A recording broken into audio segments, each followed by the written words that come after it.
পাটিসাপটা পিঠা বানাচ্ছি আজকে আমি। চাল, গোলা, হালুয়া, পিঠা।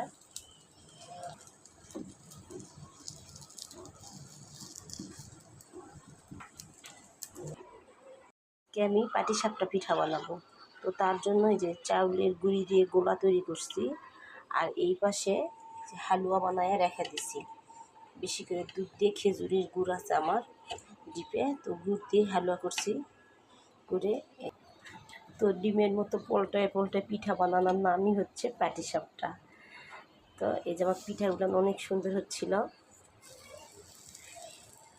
তো দেখেন আমার পাটিসাপটা পিঠাটা কি সুন্দর হয়েছে না, অনেক সুন্দর। তাই আমি পিঠাটা বানাচ্ছি আজকে আমার বাবার জন্য। আমার বাবা খুব পছন্দ করে পাটিসাপটা পিঠা। তো গরমকাল, কিছু করার নাই, কারণ আমার বাবা আসছে তো গরমের ভিতরে, এখন বেলা খাবো গরম গরমই পাটিসাপটা। তো এই যে সুন্দর না। তো এই যে আমার পাটিসাপটা পিঠা বানানো হয়ে গেছে, কত সুন্দর হয়েছে দেখেন, কত সুন্দর কত সুন্দর, অনেক সুন্দর। বাইরে বৃষ্টি, এদিকে আমি বানাচ্ছি পাটিসাপটা পিঠা, অনেক সুন্দর। তো আমার পিঠাগুলো কিন্তু অনেক সুন্দর হয়েছে, দেখেন কত সুন্দর না, মজা, অনেক মজা হয়েছে। তো সবাই ভালো থাকবেন।